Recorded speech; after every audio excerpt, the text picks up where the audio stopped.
Isso aí, pessoal.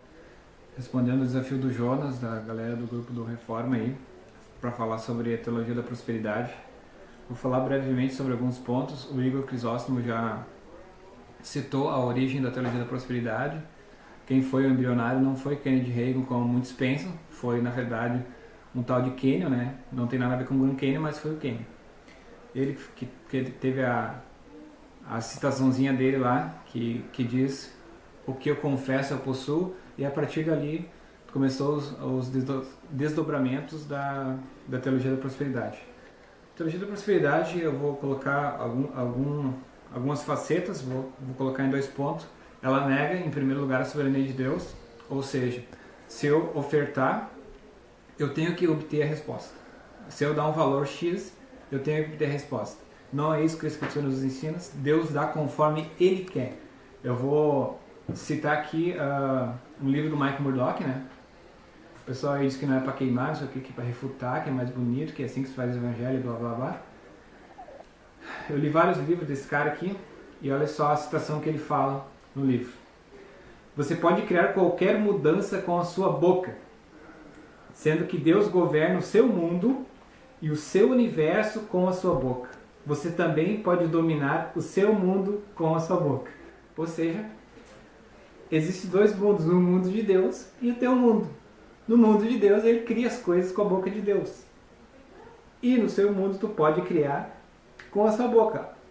Olha que absurdo que esse cara escreveu. E ainda ele cita um verso para tentar respaldar esse absurdo que ele disse.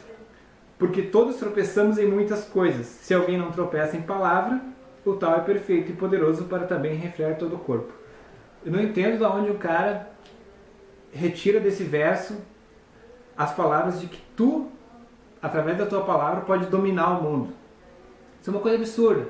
Isso nega a soberania de Deus, como se Deus não tivesse o controle absoluto sobre o mundo. Sobre esse ponto tem uma palavra interessante no livro do profeta Ageu. O povo de Deus estava passando por dificuldades e não deu bola para a construção do templo e começou a viver a parte dessas coisas, pensando nos seus próprios bens e doando. Porque Silas Malafaia, por exemplo, fala que bastante semente é garantia de bastante colheita. Isso é um princípio. Não é um princípio. Não é garantia. Se tu plantar bastante, vai colher bastante. Não é um princípio. Olha só o que diz aqui. Acaso é tempo de habitardes, Ageu 1:4. Acaso é tempo de habitardes, vós em casas apaineladas, enquanto esta casa permanece em ruínas? Ora, pois assim diz o Senhor dos Exércitos: considerai o vosso passado. Tendes semeado muito e recolhido pouco. Percebe? Tendes semeado muito e recolhido pouco. Ou seja, semear não é garantia de colheita.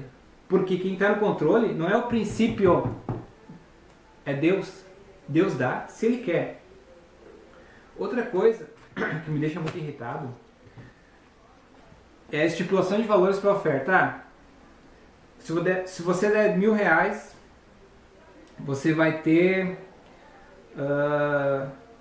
vai quebrar a linha da pobreza, como o Mike Murdock vem falando no programa do Silas.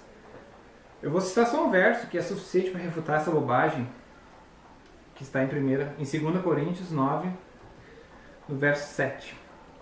Cada um contribua segundo tiver proposto no coração, não com tristeza ou por necessidade, porque Deus ama quem dá com alegria. Aqui diz que o único fundamento da oferta é a alegria. Não porque é necessário e não porque alguém estipula um valor.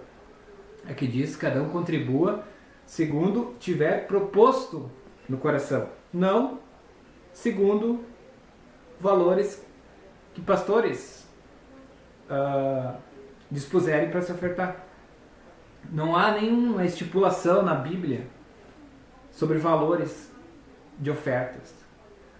O critério é o teu coração se propuser, juntamente com a alegria. Se tu precisa de um carro, é uma necessidade que tu tem A Bíblia diz que não se deve ofertar, não com tristeza ou por necessidade. Tu não vai ofertar para te adquirir alguma coisa porque tu tem falta. Não é isso que a Bíblia ensina, mas é isso que Silas Malafaia, Mike Murdock e Sim ensinam. Que se tu tem alguma necessidade, tu vai ofertar em cima disso. Inclusive na salvação, Mike Murdock já falou várias vezes. Ele mesmo disse que ele ofertou e o filho dele teve uma experiência com Deus, ou ele voltou para ele através de uma oferta. Isso é um absurdo, isso é venda de indulgência. Então, nós temos que ter muito cuidado. A igreja passa por muitas dificuldades nos dias de hoje. Eu quero ler uma citação aqui do John MacArthur, A Guerra pela Verdade, para terminar, que diz assim: na realidade, talvez a igreja hoje seja bem mais suscetível aos falsos mestres, aos pervertedores de doutrina e ao terrorismo espiritual do que em qualquer outra geração na história da igreja. A ignorância bíblica dentro da igreja talvez seja muito mais profunda e mais generalizada do que em qualquer outra época desde a Reforma Protestante. Se você duvida disso, escolha aleatoriamente um dos sermões de qualquer um dos principais pregadores evangélicos anteriores a 1850 e o compare com o sermão típico de hoje. Além disso, compare a literatura cristã de hoje com qualquer obra publicada há 100 anos ou mais pelas editoras evangélicas. Enfim, temos que analisar as escrituras e rejeitar completamente essa teologia da prosperidade. Na marcação do vídeo eu vou indicar quem vai ser os próximos desafiados. Isso é, fique com Deus. Em pé.